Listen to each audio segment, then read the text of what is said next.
What's going on, everybody?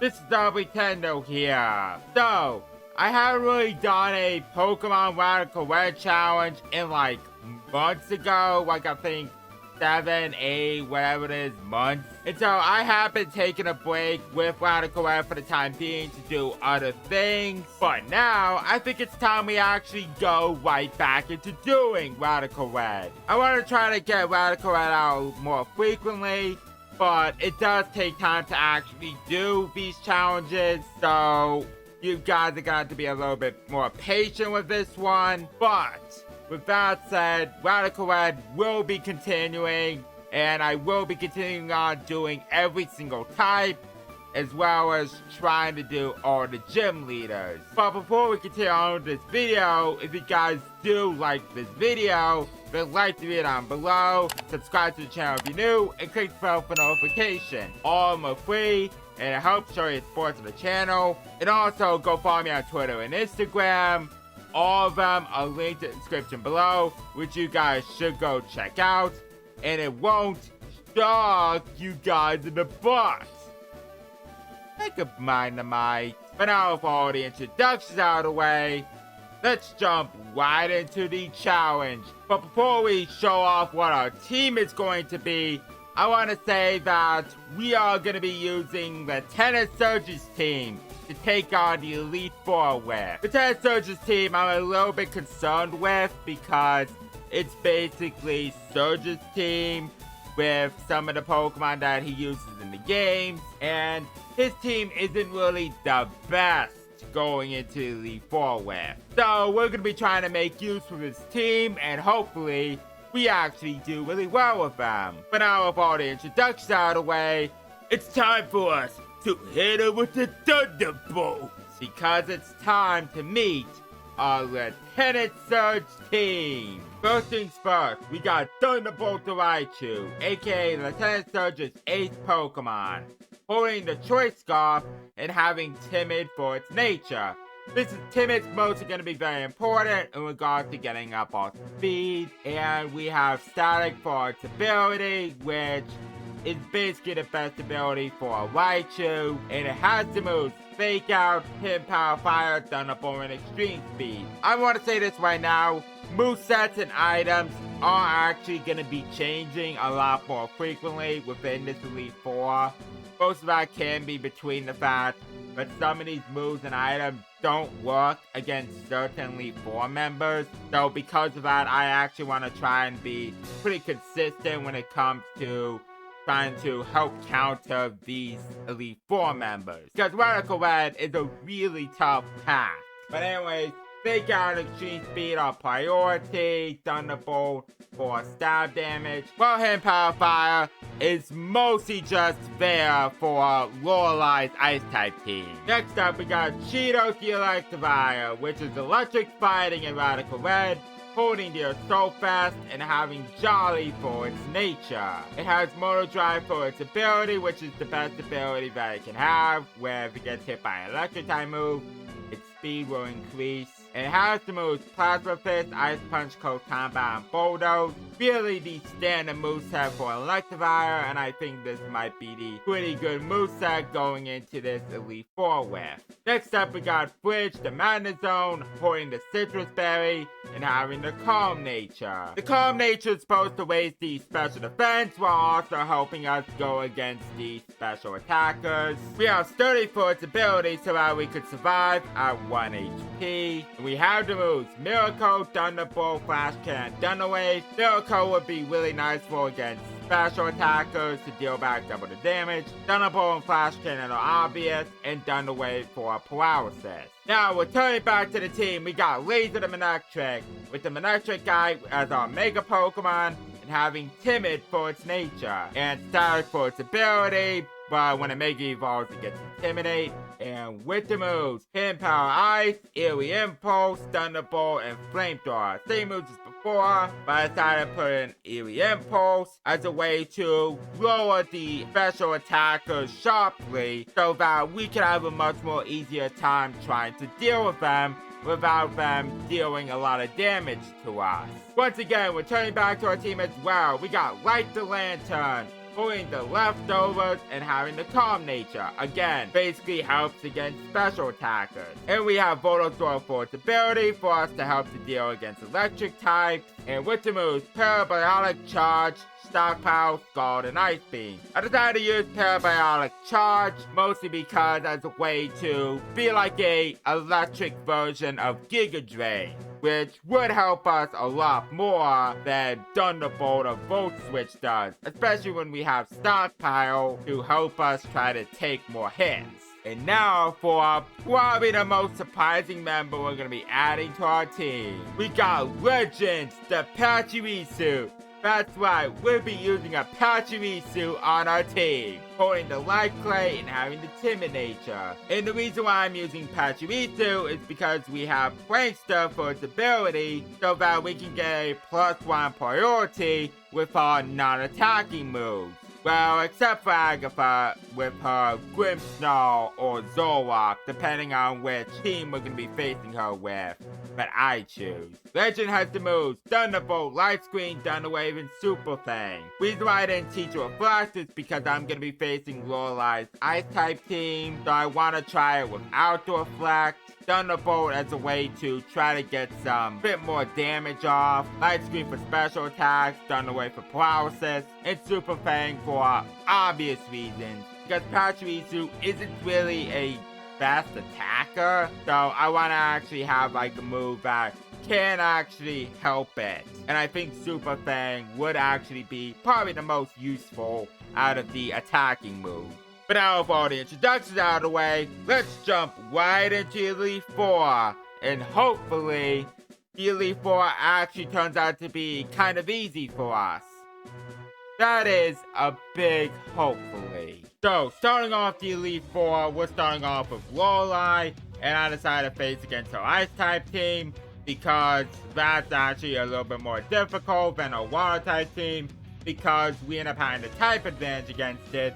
And we gotta make things difficult here. So I decided to start with the Fake Out against the Glaceon, and Ninetales ended up going for the Aurora Veil, while I decided to go for the Flash Cannon against the Glaceon. And this does take it out with a critical hit, and I do believe that the critical hit does matter, because Glaceon ended up taking a Flash Cannon, so that critical hit was definitely necessary. Now here comes the Calyrex. Decided to go for the Protect in order to try to bait Calyrex into attacking Raichu. While Ninetales goes for the Blizzard, and it didn't really do much to Mana Zone, and I decided to go for the Flash Cannon against the Ninetales, so that we could take it out with a clean one-shot with 4 times effective, and Ninetales really wasn't going to be taking that hit anyways. Even during all the times I ended up facing this team with Steel-type attacks, Ninetales didn't really take a hit at all.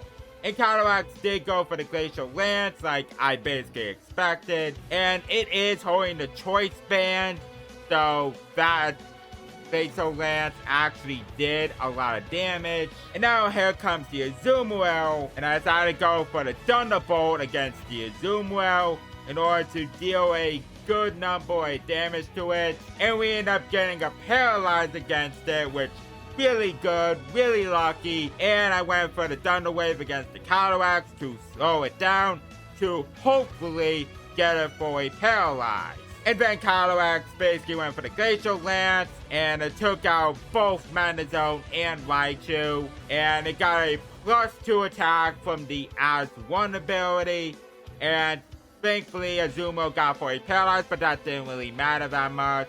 But yeah, so far, we're looking okay, but things could be a bit better here. So after some thinking, I decided to go right into Legends and Laser here. After a Mega Evolution from Electric and an Intimidate against both Azumarill and Calyrex, I went for the Thunderbolt on the Azumarill, and this almost took it out, and I went for the Super Fang against Calyrex in order to chop its HP in half, which I still think Super Fang is a really good move, and it does help in this matter. Azumarill went for the Play Rough, it did over half, and Calyrex went for the Glacial Lance, and it took out both Legend and Laser, and that's not a really good sign. This basically leaves me with just 2 Pokemon remaining, and this is looking like to be a not so good attempt.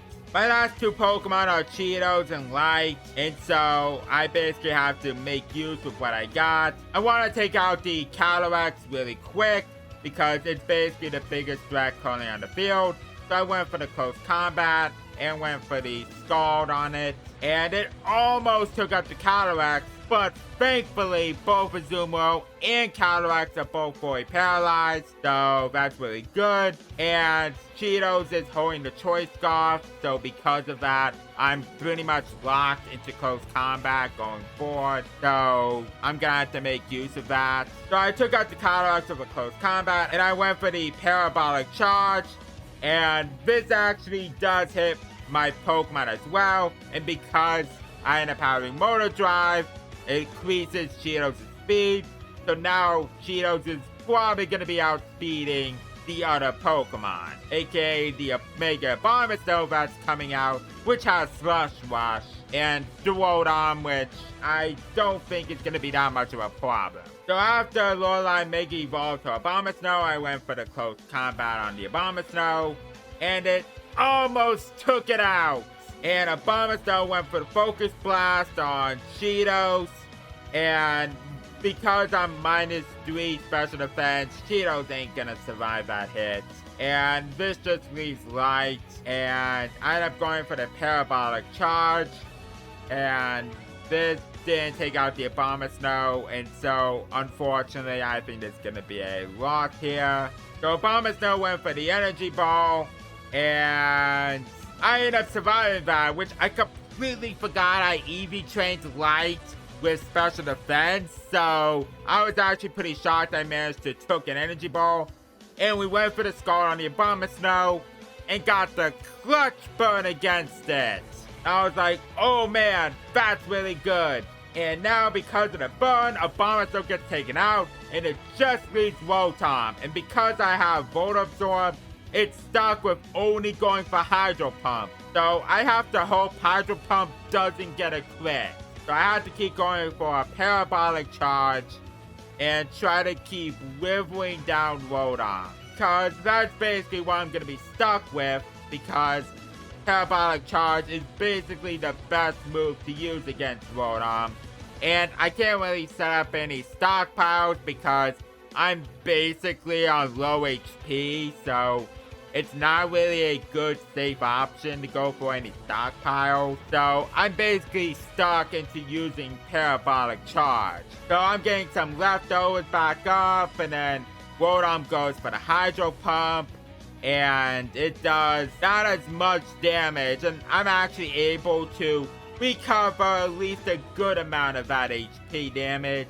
And then Rotom has a Wiki Berry, so now it's back up into green HP. It went for the Hail once again, so I keep going for the Parabolic Charge to get back my HP. I'm somewhat back in the yellow, so that's at least decent enough. And then Rotom eventually ran out of Hydro Pumps, so I'm like, okay, it doesn't have anything to hit me with, and so therefore, because of that, I'm actually able to pretty much get the win against the Rotom. So yeah, what ended up happening is that I did lose to Lorelei a couple of times. I think I lost to about 7 to 8 times before eventually getting the win. Most of that is because I've actually been trying to test out different things and see which ones actually could work. And thankfully we end up going with this lucky scenario, and we end up getting the win against Lorelei. But now, with the win against Lorelei out of the way, it's time we move on to Bruno and see if we could have a much more easier time against him. And so, Bruno, here we come. So now here comes Bruno, and I decided to face Dwayne with the Infernape, mostly because of Stealth Rock being a thing, and I think this will be a little bit more of a challenge. So my Cheetos is faster than the Infernape, and we go for the Plasma Fist, and that did over half to it, and it ended up going directly for the Stealth Rock, and Bruno withdrew the Infernape, and going right into a Shifu. So I ended up going for the Plasma Fist, and that did a pretty good number to it. Sure, it didn't do over half, but it did do a pretty good number to it. Doing this thing is holding the Choice Scarf, and I decided to switch mine to Thunderbolt in order to sack it off, because Thunderbolt isn't really going to be doing anything in this Bruno battle. So I want to save Cheetos later on for a better option, because I don't want to sack Cheetos off yet. So Thunderbolt unfortunately has to go down, which is fine because we went into Legend in order to set up Reflect, because I want to actually get the Reflect up, and because Urshifu is locked within close combat, I don't have to worry so much about Wicked Blow. But I end up making the stupidest move and going for the Thunder Wave and completely forgetting about the change that ended up happening with Prankster, with it no longer affecting Dark types. So yeah, I always keep forgetting about that. Dumb Gen 7 change. But yeah, Legend, unfortunately, because it's low HP, I decided to let it go down. And I decided to go right back into Cheetos, because now that I got the Reflect up, I'm actually going to be able to take a hit from it. Because Cheetos isn't really that bulky, but because of the Reflect, I could actually take a close combat from the Urshifu and hit it with my own close combat. And because it's -3 defense, close combat is able to take it out with a clean one-shot, even though it kind of is basically a two-shot. Now here comes the Conkeldurr, and I decided to switch right into Fridge here in order to stack it off. Most of that can be boiled down to the Stealth Rocks, basically breaking my sturdy, and ended up going directly for the Drain Punch, and because of the Reflect, it actually did pretty little damage. And I decided to go for the Thunder Wave, even though, yeah, Conkeldurr is slow, but I want to try to hopefully get it fully paralyzed, so that basically we don't have to take a lot of damage. And Conkeldurr went for the Drain Punch, and then basically we end up surviving it really low on red, and then eventually going for the Mach Punch and taking out Mana Zone. But it's perfectly fine because we go right into light here, and now I think it's time we start setting up the stockpile, because with stockpiles being set up, we could actually take these Conkeldurr hits, and eventually the Reflect will wear off. So we're gonna need these stockpiles in order to basically take a lot of Drain Punches. Now here's where the big problem mostly comes into play. Because of the fact that Drain Punch does recover HP, unfortunately this eventually turns right into a Star War. Essentially I have to keep stalling with Parabolic Charge and Conkeldurr going for the Drain Punches in order to stall its PP. The thing is, the reason for that is because this fully paralyzed, I can no longer Scald Burn it. So unfortunately, because of that option, Conkeldurr is actually gaining back more HP, the amount of damage I'm basically dealing to it. And the reason why I'm constantly keep attacking it is because I need to recover my own HP. So I can't basically keep stockpiling. I have to keep going for the Parabolic Charges in order to gain back my HP. And it doesn't recover a lot of HP. So I have to take that into a really good account. And the fact that Conkeldurr is holding the Assault Vest, so we gotta also address that. So it's doing a lot less damage.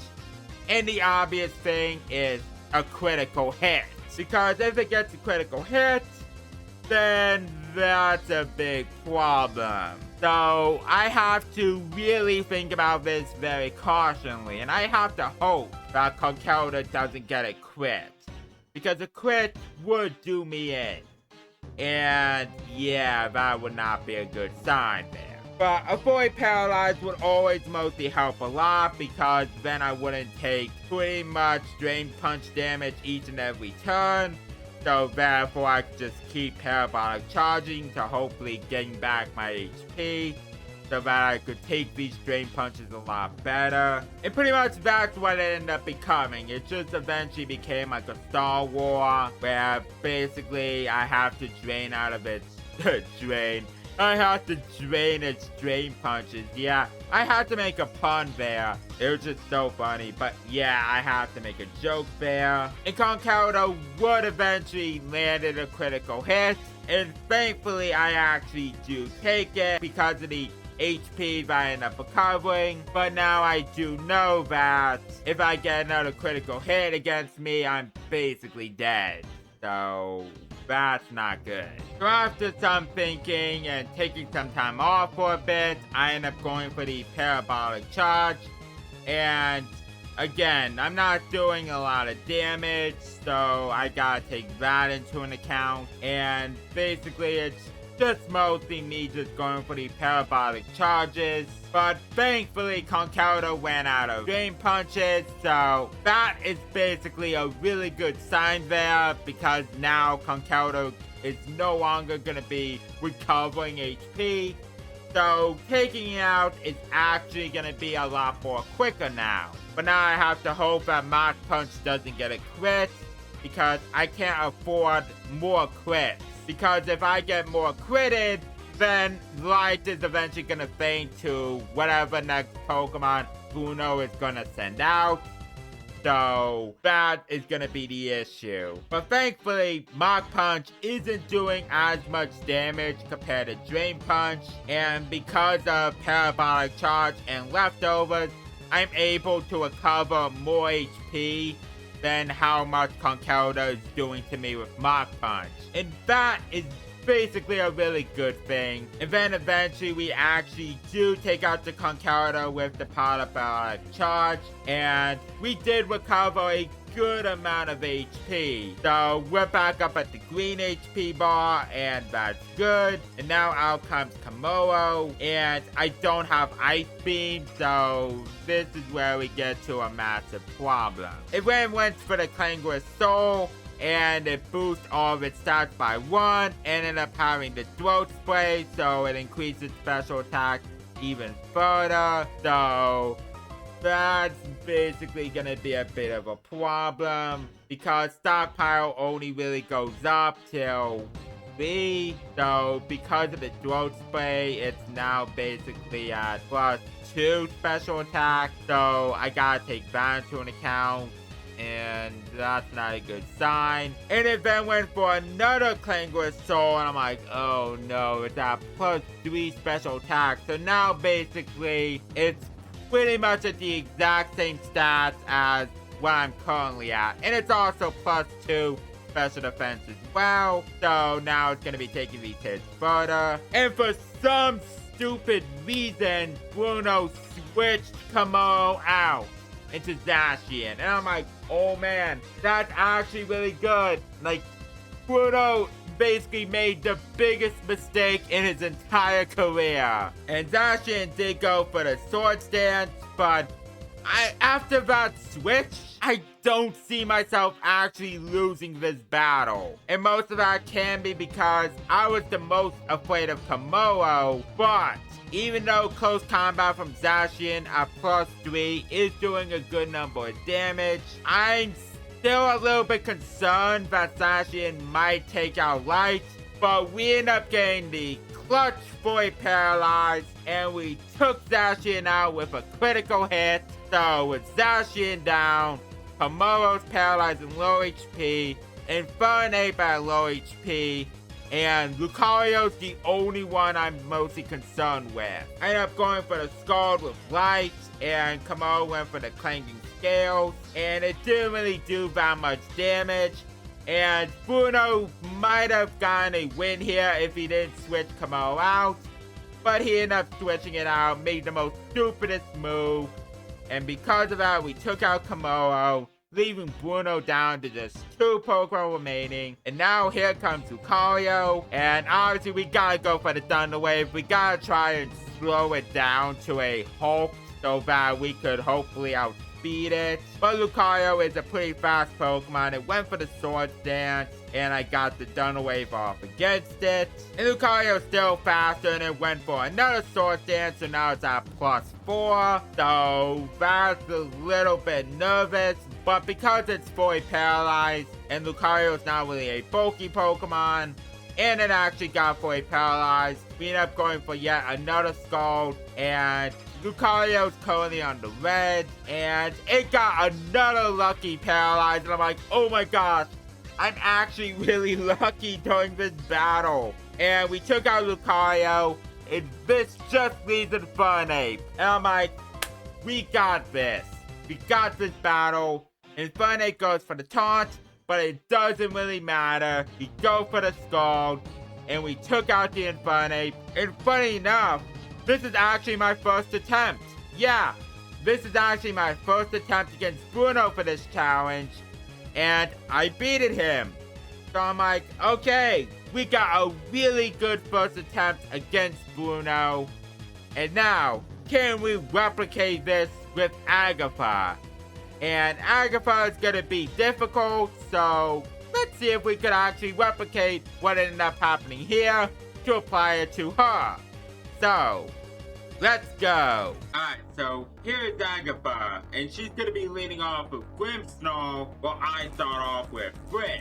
Grimmsnarl went for the taunt, which is basically expected because most of the time it goes for the taunt when I have a status move on my moveset. So I end up going directly for the Flash Cannon, and it almost took out the Grimmsnarl, and surprisingly it went for the Spirit Blade. Even though I was expecting it to go for the Light Screen, but I take both. I think we can definitely take both.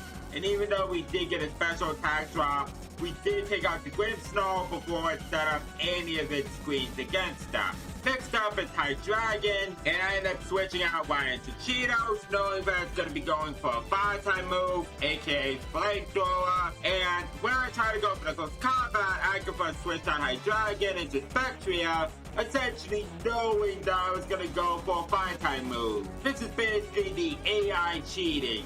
So I end up switching out my Legend as a way to try and get his screens up while Spectria goes for the Shadow Ball. And it did a lot of damage and it lowered my special defense while I do in fact get up the light screen. And unfortunately, because of the fact that I end up getting the special defense lower and that I'm basically low HP, I decided I'm just going to go back to Reflect here and let Legend go down, because I basically have to get a safe switch into another one of my Pokemon. And Spectria got a +1 special attack with its ability Grenade.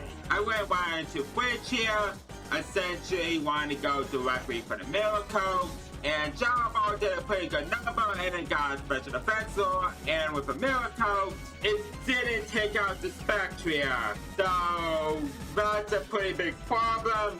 And with a special defense law, I don't think I'm going to be taking another Shadow Ball. So I decided, you know what, I'm just going to try to go for the Miracle and hope I could survive. And unfortunately, we don't survive. And Spectria is now at +2, and that's not really a good sign, even though we do have our screens up. So I went into Manectric in order to try to take a Shadow Ball in its Mega Form, and we end up taking the Shadow Ball pretty well, but it did do over half, and we do in fact take out the Spectria with a Thunderbolt, but we're not looking at a very good position. And now out comes the Marshadow, and so I decided, you know, I'm just gonna go for the Thunderbolt here and let Laser go down and try to see how much damage I can do to Marshadow. And we ended up getting a crit Thunderbolt, and it did, almost getting Marshadow right down to the red. And it went for the Spectral Feat, and yeah, that basically took out Laser, and now I lost half my team. But now we're gonna go right into Thunderbolt here in order to avenge kill the Marshadow with the Thunderbolt. But Marshadow is faster than Raichu, and it went for the Spectral Feat. And because we still had to affect up, that didn't do over half, and with a Thunderbolt, that would take out the Marshadow. So we're basically half and half against Agatha with our team. And now comes Dragapult, and unfortunately this is where the battle pretty much ends here. Because the issue is the fact that Dragapult went for the Dragonance, and I knew this for a fact that I don't have any attacking moves that I could deal against Dragapult with. And unfortunately, because of that, I pretty much am not in a really good position. And the best option I could do is Cheetos. But what the issue is that Dragapult sets up Dragon Dances and then go for the Dragon Knots. And it did take out Cheetos, and unfortunately I knew right then and there that with the Reflect gone and a +1 Dragon Dance, I don't really have much options to deal against Dragapult with. So this is basically a loss here, so hopefully round 2 actually turns out to be better than round 1. So round 2 against Agatha. And same Winston routine before, Grimstone went for the taunt, I ended up going for the flash cannon, and this time Grimstone actually survived with only 5 HP, and unfortunately, I really did hope I would have one-shot there as soon as I saw it went to the red, but no. And Grimstone went for the Spirit Flake like it did last time, and we basically took out Grimmsnarl, so nothing too new here. And now out comes Hydreigon, and same Winston routine as before. I end up going right into Cheetos, expecting the Flamethrower to come down. However, unlike last time, I end up switching out right into Fridge, hoping Agatha is going to switch out Hydreigon right into Spectria. And this time, she actually does. So, because of that, I'm able to go for the Miracle while Spectria goes for the Shadow Ball.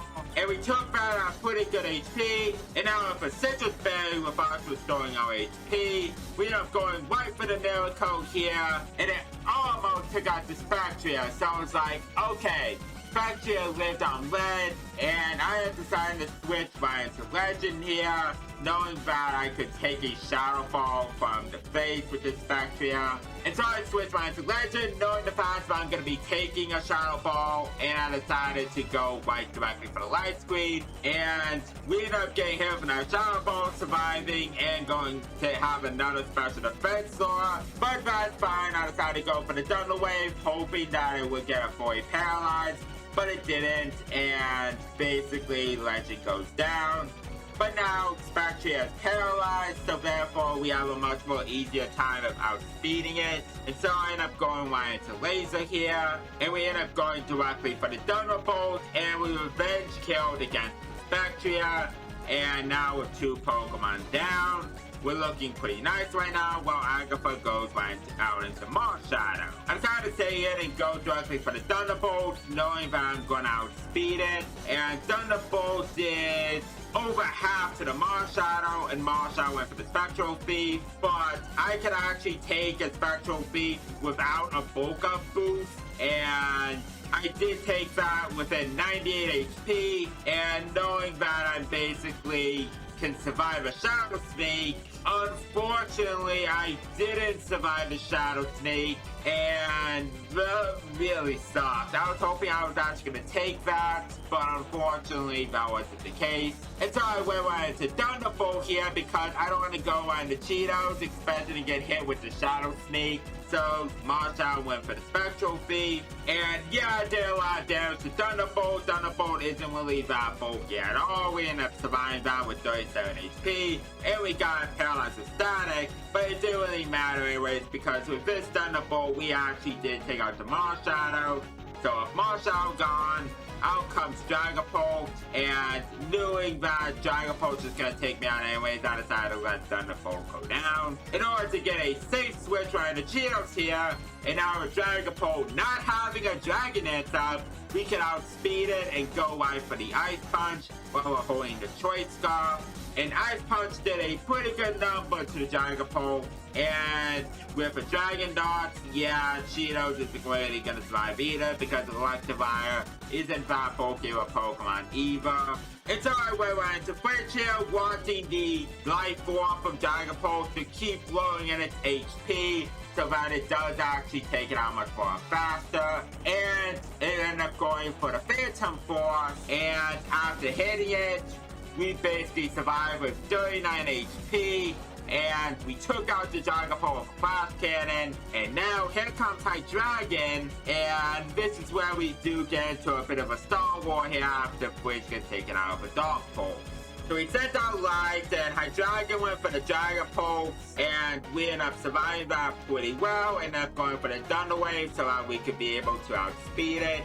And now this is where we get to the Star Wars. Basically, I have to set stockpiles in order to try to take Hydreigon's moves and basically try to, I guess you could say, take it out. The problem is with Hydreigon is the simple fact that it's holding the leftovers. And so, because it's holding the leftovers, this is where we get into a massive problem where pretty much I have to basically try to bypass it with the leftovers and hoping that it does a pretty good number of damage. And also I have to hope that it doesn't crit me. That's like the other big thing. So I have to hope for a lot of void paralyzes and crits here because I end up having to keep going for the parabolic charge eventually because I have to regain back HP so that basically I can deal with her last Pokemon, which is Mega Gengar. So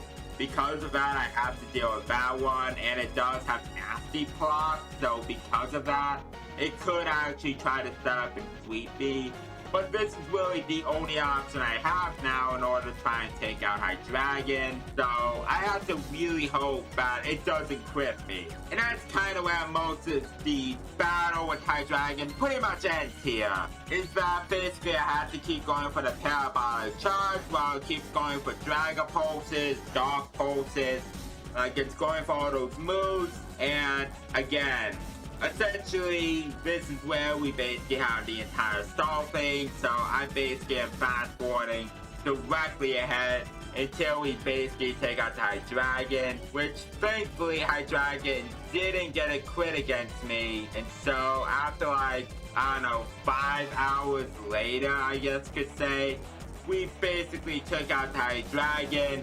And now Agatha is down to a Mega Gengar. And we're pretty much at full HP in order to try to deal with the Mega Gengar. Well, it goes looking for the nasty part like I basically expected. Like I knew it was gonna try to set up nasty plots because of all the stockpiles. So now basically Light is +1 in special defense. And Gengar is still faster even with the paralyzed. But hopefully Skull does a pretty good number to Gengar because it's not really that bulky at all. And it's looking like it's gonna be a 3-shot here with that Skull. And it ended up getting fully paralyzed, which is good. And it ended up not getting fully paralyzed right through here. And hits me up a Sun's Wave at +1.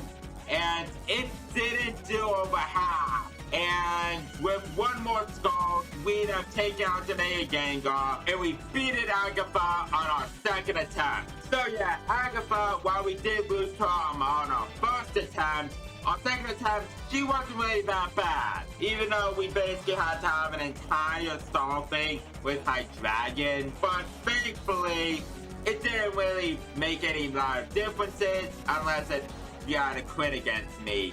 But it didn't, and we managed to win against Agatha. And now, can we do the exact same thing with Lance? Unfortunately, no. And basically, this is where we're gonna get to the nitty gritty of this entire challenge. So, let's save all that energy and just go right into Lance here so I could stop ranting about this. Alright.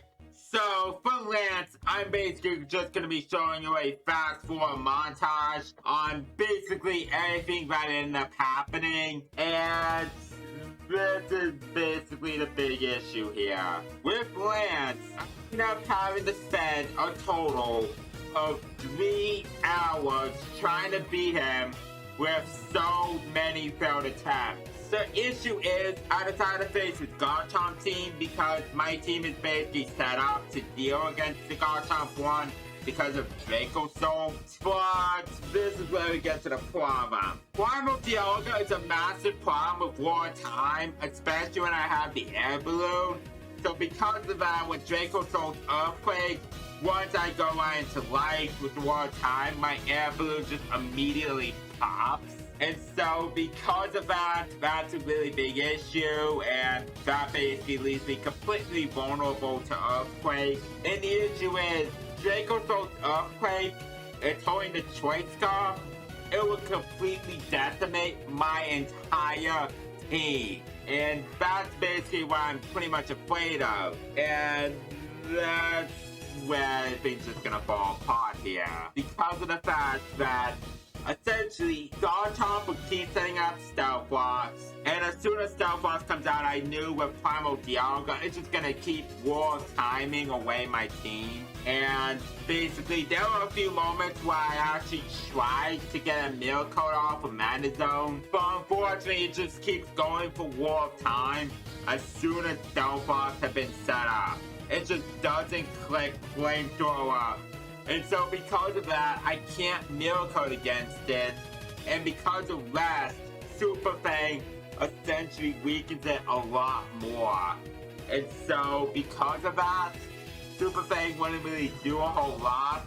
And that's where we get to our master prompts. I tried doing a lot of different moves. I try to also give my Pokemon a lot of different items to try to basically deal against land. And unfortunately, most of that just doesn't really work out. And I have to go right back to the drawing board and think of different ideas on how to beat Lance. The reason why I'm showing you guys this is a montage is because during all the failed attempts, I would beat 3 of Lance's Pokemon and nothing more. That's basically the issue. Nothing more would come out of it.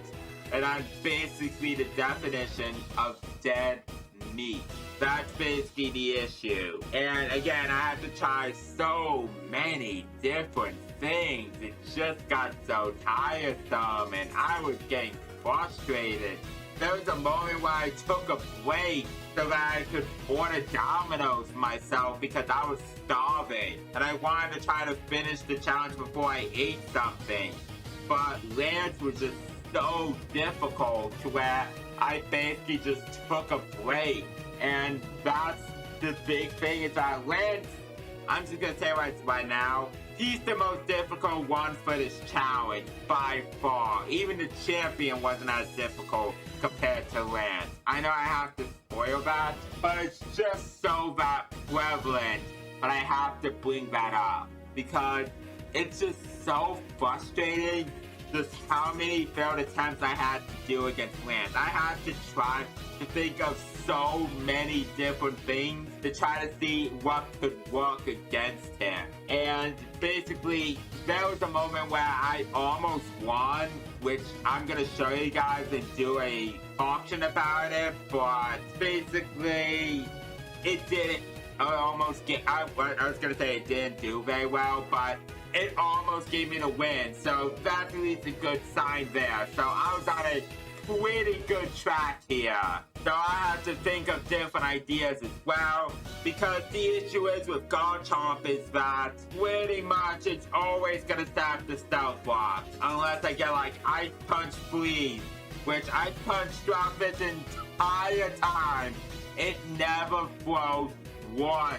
So it's like my opponent would just get to freeze against me like so many more times compared to I do. And it's just the amount of hacks that would just come into that.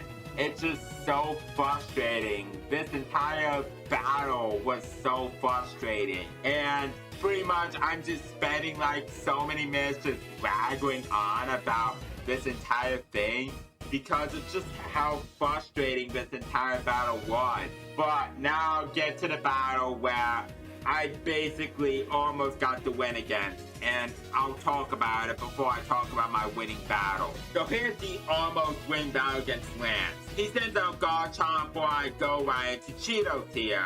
I end up having to give Cheetos the air balloon so bad. Basically, because of war time, I'm pretty much stopped giving Cheetos the air balloon, and I decided to go right for Bulldoze. Basically, we could actually outspeed Garchomp with a Bulldoze plus Ice Punch, so I basically had to get rid of the Choice Scarf here on Cheetos. But this is really the only option for me to try and get rid of the Garchomp. Now comes to Dracozolt, and here's the thing with it. Because Lance sent out Dracozolt, this is actually perfect with the air balloon because I could basically go for the bulldoze against the Draco Soul. Well, it can't go for the earthquake against me, so it has to go something like Dragon Claw or Flamethrower or another move. And there was a moment where Lance actually switched out Draco Soul right into Dragonite, and so I ended up predicting that, which Lance ended up doing, and go directly for the Ice Punch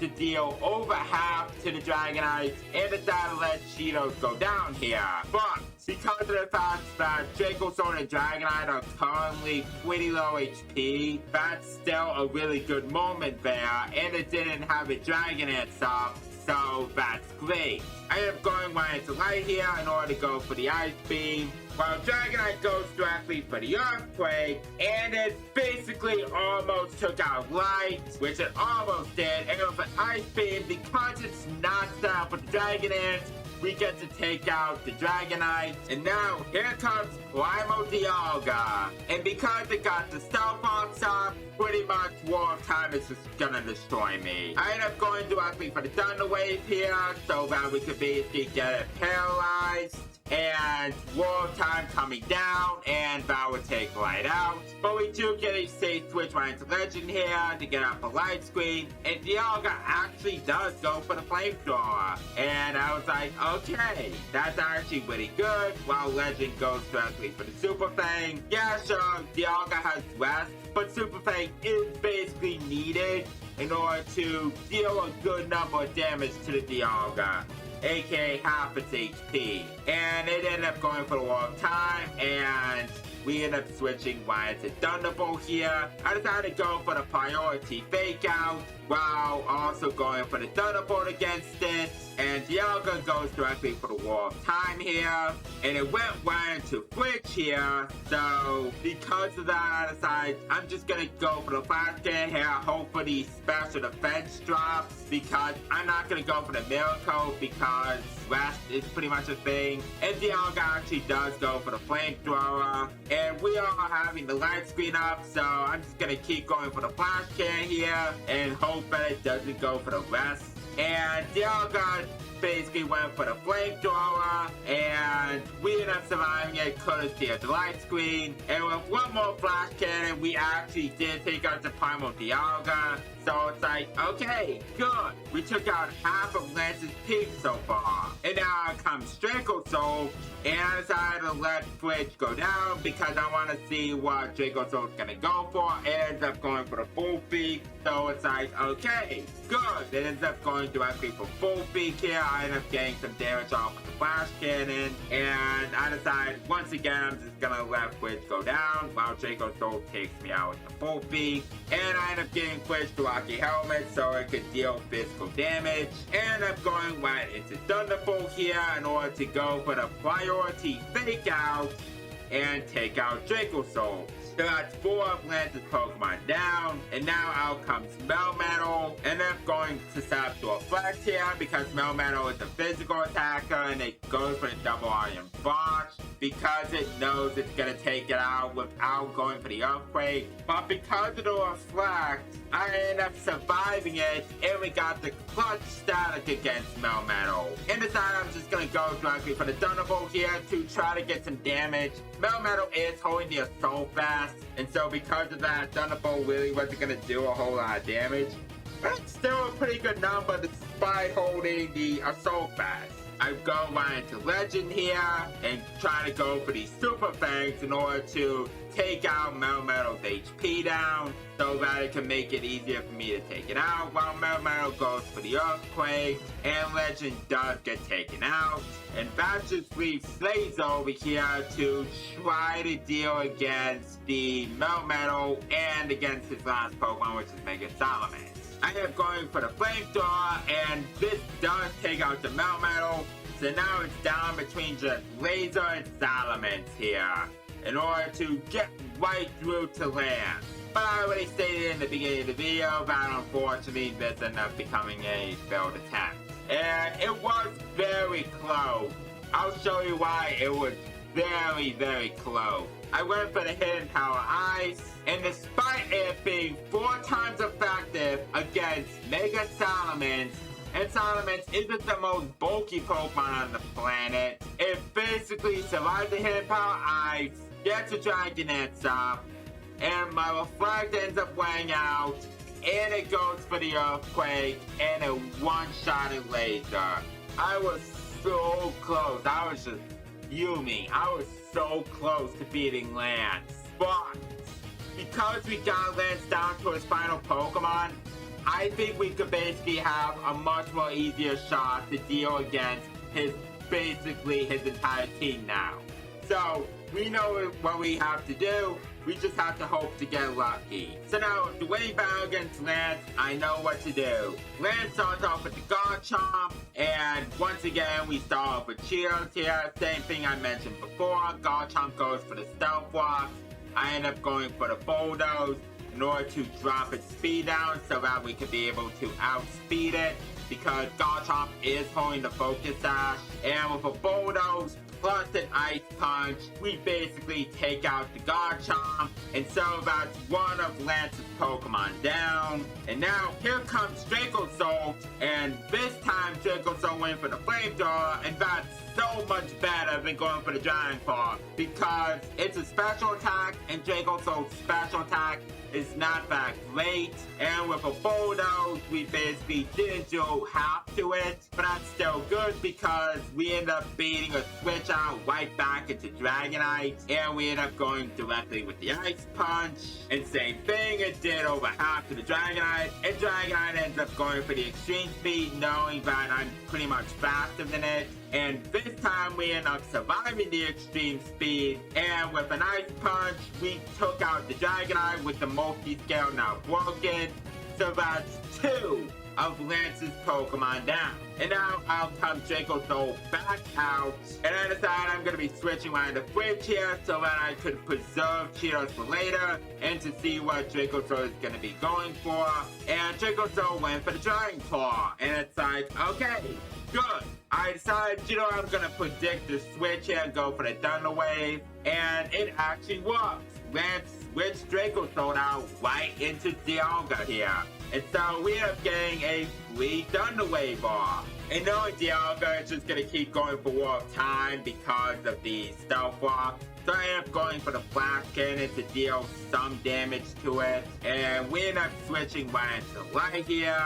And decided to go directly for the Ice Beam here in order to once again try and get some damage against it. While Dialga does go for the War of Time once again. And the War of Time's right into Legend. So it's like, okay, good. I could set up the light screen against it. So now War of Time is going to be a lot weaker. And it actually goes directly for the rest. And that's perfectly fine. I end up going right for the Super Fang in order to try to chip its HP down in half. It does have Sleep Talk, and so it can actually go for a War of Time here, but it didn't. It went for the Flamethrower, and I decided to switch mine to Cheetos here, knowing that it's just going to be going for the Sleep Talk, and I decided I just want to get a safe switch into another Pokemon. And sure enough, it actually went for the Sleep Talk War of Time, which is perfectly fine because we do get a safe switch right into Laser here. So that after we Mega Evolve, we could just go directly for the Flamethrower and deal really good number of damage to it. And Dialga does go for the War of Time once again, and it switches right into Light here. So I end up going for the Parabolic Charge in order to try to gain back more HP, and thankfully it didn't go for the rest. It's mostly just gonna go for the War of Time here. And we end up War of Timing right back into Laser. That's really good because we can just go directly for yet another Flamethrower against it. And Dialga's been taken out. So now that's half of Lance's team down, and now Dracozolt is coming right back out, and decided to go right directly in the fridge here in order to try to see what's it going to be going to go for. And thankfully it went for the Full Peak. It didn't go directly for any Earthquake, and so I end up switching right into Light here, pretty much having the Volt Absorb ability so bad now because it's pretty much stuck right into Full Peak. And even though it did miss, I decided I'm just gonna get a safe switch right into Legend here because of the fact that I know Lance is gonna withdrew Draco Soul and go right into Metal here, so that I could basically set up to reflect against it, while Metal goes directly for the Earthquake, and we survive that because it'll reflect, and on the side I'm just gonna get chip damage off against it with the Super Thing, because we have no need to set up a light screen, because the remaining of Lance's Pokemon are all physical attackers, so because of that, we end up getting half HP off the Metal, and Legend goes down, but Legend did what it needs to do, and it basically served us really well. Decided to go right into Laser here, so that we could go for the Flamethrower against it, and we pretty much survived with only 1 HP, and that really sucked as Laser gets taken out, so that really blows, but we ended up getting a safe switch right into Thunderbolt here, and because of that, we're able to just go directly for the Thunderbolt and take out the Metal from here, leaving Lance down to just 2 Pokemon, while we still have 3 of our Pokemon. And Lance goes directly around the Draco Soul here, so I end up switching around the Bridge, trying to see what they're gonna be going to go for. And Draco Soul went directly for the Bull Beak, so because of that, now knowing it's gonna be going for the Bull Beak, it ends up getting hit with the Rocky Helmet.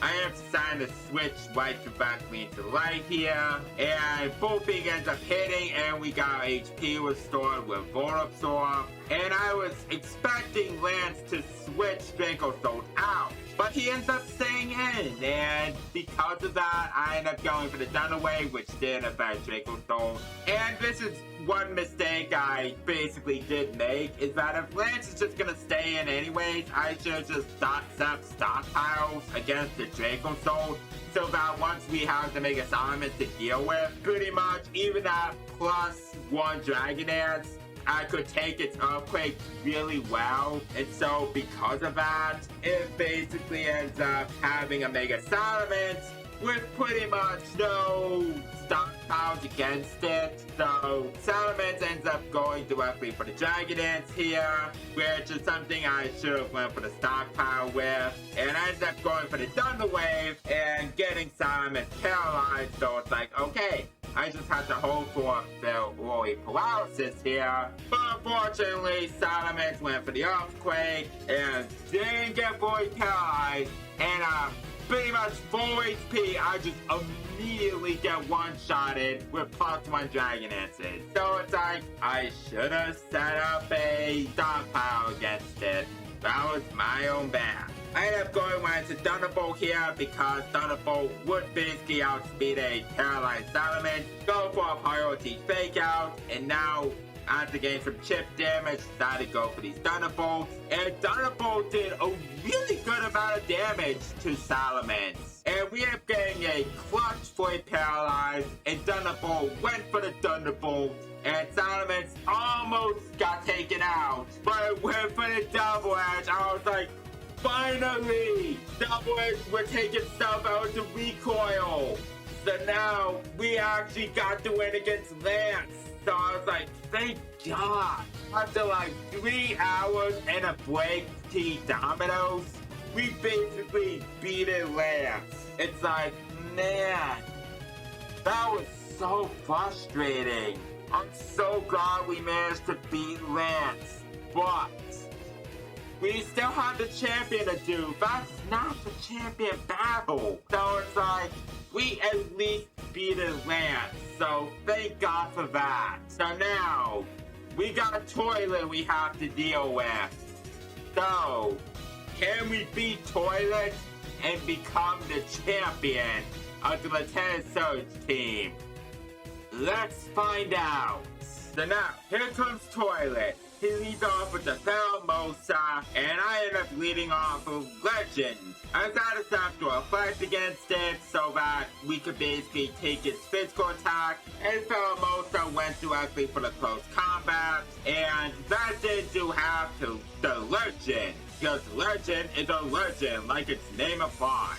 I ended up also deciding to switch right to Thunderbolt here, because here's the thing, Pheromosa, it's fast, but it's not bulky at all. Matter of fact, it's pretty frail. So because of that, we're actually able to, with a +2, or I should say -2 defense, we're able to get a priority fake out and do pretty much a lot of damage to the Pheromosa. And then with an extreme speed, we could pretty much take out the Pheromosa here.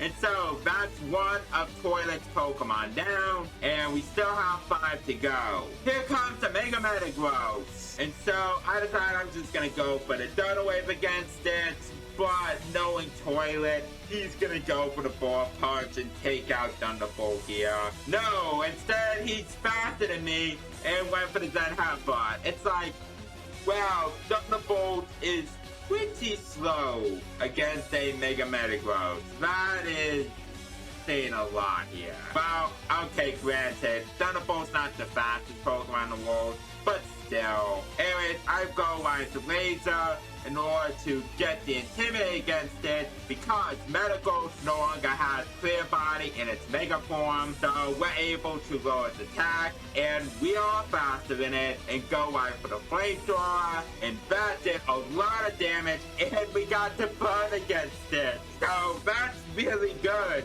and because of the burn, Metagross didn't do a good side of damage, and Toilet decided to switch Metagross out right into Primal Groudon. I guess because it's super effective against Laser, and I was going for the Flamethrower anyway, so Flamethrower is not doing a lot of damage to the Primal Groudon, and that's basically what Toilet expected, and yeah, it didn't do a lot of damage at all, it just did very shit baby damage. I am switching out one in the Fridge here because Fridge is not really going to be that useful here. So I decided, you know what, I'm just going to let Fridge go down. But I went for the Precipice Blade, and we did survive with the Sturdy. And even with the Citrus Berry restoring our HP, with our Flex gone, we're not going to be surviving any more hits from the Primal Groudon. And so Fridge gets taken out. And now we decided to go right into Legend here so that we could set back up to a Flex, so that we could deal against Toilet's physical attackers, which pretty much all of Toilet's Pokemon except for 2 are physical attackers. And so Groudon went for the Fire Punch. It did a pretty good number of damage, but we ended up surviving it and went directly for the Super Fang so that we could chip down its HP in half, even though we're going to get taken out by one more Fire Punch. And so, because of that, Legend gets taken out. And we end up going around the Cheetos here, and I decided to teach an Earthquake because it deals a lot more damage than Bulldoze does. And it almost took out the Groudon, and Groudon went for the Precipice Blades, and despite the fact that we have to reflect up, this is still a Primal Groudon, and it's O-Coast and Electivire, who's not really that bulky at all. So yeah, that just leaves me with 2 Pokemon against Toilet's 4.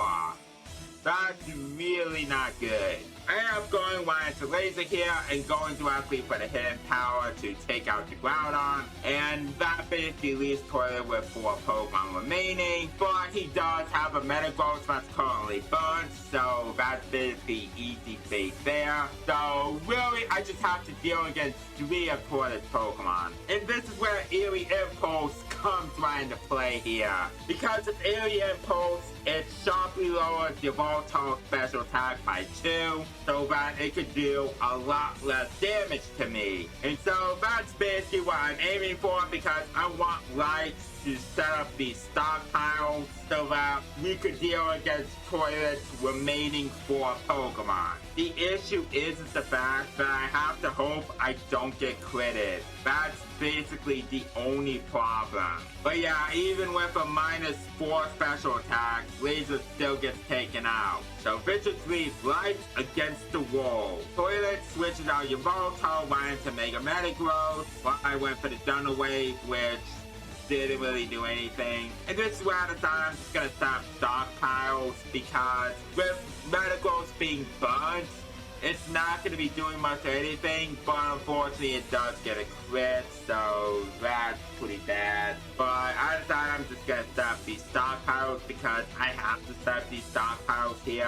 Toilet, for some odd reason, decided he's just going to switch out Metagross right into Galarian Darmanitan.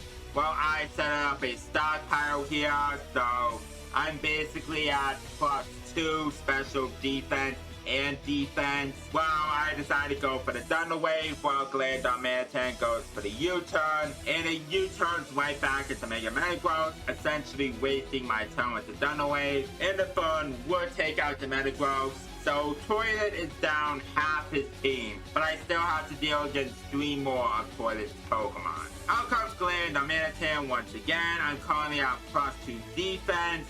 And with a U-turn, I took back pretty well, and he U-turns right into Yveltal again, and so I end up going right for the Thunder Wave in order to get the Yveltal paralyzed, knowing that Darmanitan was going to go for the U-turn here, because Darmanitan, despite it having Earthquake, he barely uses Earthquake.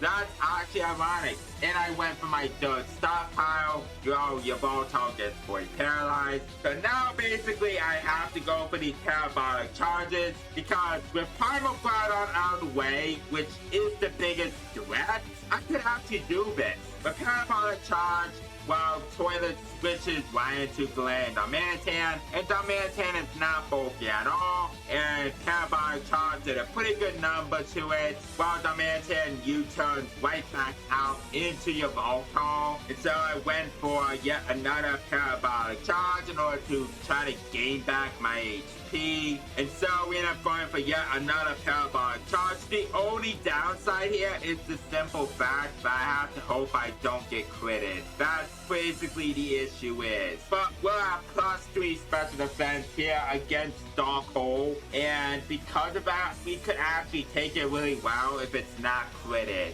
And yeah, we did take it really well, and we didn't get put to sleep. And with Parabolic Charge, once again, it still does a pretty good number. We're able to restore HP back up to full. Because of this factor, we're basically able to have full HP, while Dark Hole is basically doing nothing to us. And unfortunately, after this Dark Hole, we actually did get put into sleep, so that's pretty bad. And Toilet does switch out Yveltal right back into Galarian Darmanitan. While we're still basically fast asleep dreaming, Darmanitan went directly for yet another U-turn, and it goes right back into Yveltal. So I'm like, okay, hopefully we wake up here.